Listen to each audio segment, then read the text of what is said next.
ओम श्री शक्ति नमः। ओम श्री शक्ति नमः। ओम श्री शक्ति नमः। नवा अध्याय।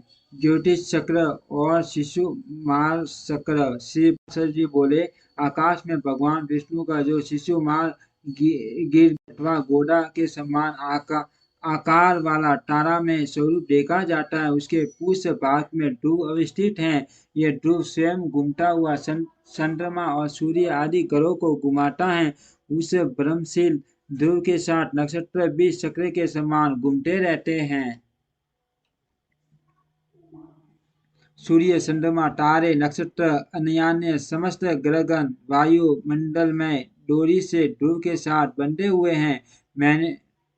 मैंने तुमसे आकाश में ग्रहगण के जिस शिशुमार स्वरूप का वर्णन किया है, अनंत तेज के आश्रय स्वयं भगवान नारायण ही उसके हृदय स्थित आधार है। उटान के पुत्र ध्रुव ने उन जगतपति की आराधना करके तारा में शिशुमार के पुरुष स्थान में स्थित प्राप्त की है। शिशुमार के आधार सर्वेश्वर श्री नारायण है। शिशुमार ध्रुव का आश्रय है और ध्रुव में सूर्यदेव स्थित है तथा हे विप्र, जिस प्रकार देव, असुर और मनुष्यादि के सहित यह संपूर्ण जगत के आश्रित हैं, वह तुम एकाग्र होकर सुनो। सूर्य 8 मास तक अपनी किरणों से रसों से युक्त जल को ग्रहण करके उसे 4 महीनों में बरसा देता है। उससे अन्न की उत्पत्ति होती है और अनी से संपूर्ण जगत पोषित होता है। सूर्य अपनी तीक्ष्ण रस्सियों से संसार का जल खींचकर उससे चंद्रमा का पोषण करता है और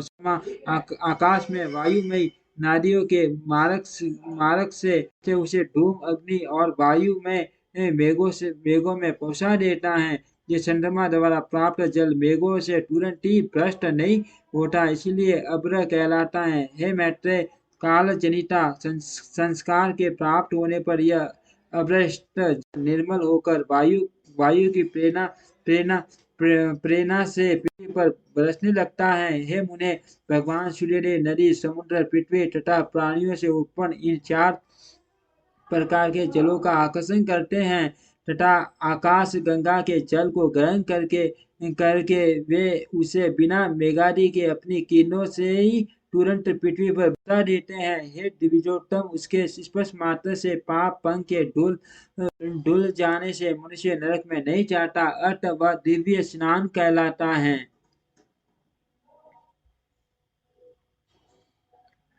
सूर्य की दिखलाई देते हुए बिना मेघों के ही जो जल बरसता है, वह सूर्य की किरणों द्वारा बरसाया हुआ आकाश गंगा का ही जल होता है। कृतिका आदि विषम युगम नक्षत्रों में जो जल सूर्य के प्रकाशित रहते हुए बरसता है, उसे दिग्गजों द्वारा बरसाया हुआ आकाश गंगा का जल समझना चाहिए।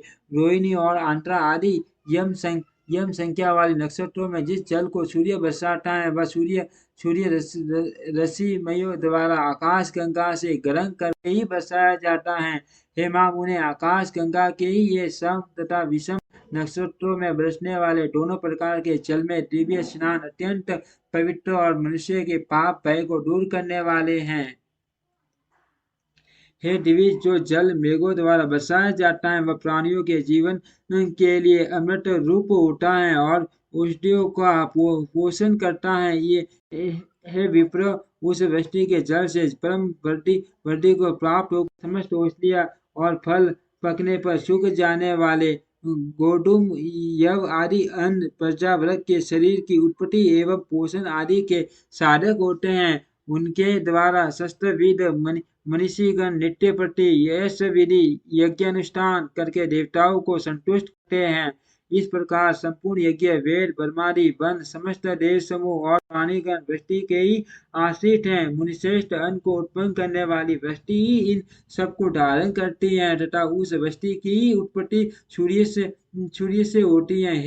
हे मुनिवरोत्तम, सूर्य का आधार ध्रुव है, ध्रुव का शिशुमार है तथा शिशुमार के आश्रय श्री नारायण है। उस शिशुमार के हृदय में श्री नारायण स्थित है, जो समस्त प्राणियों के पालन करता तथा आदिभूत सनातन पुरुष है। इति श्री विष्णु पुराणे द्वितीय अंश नमो अध्यायम।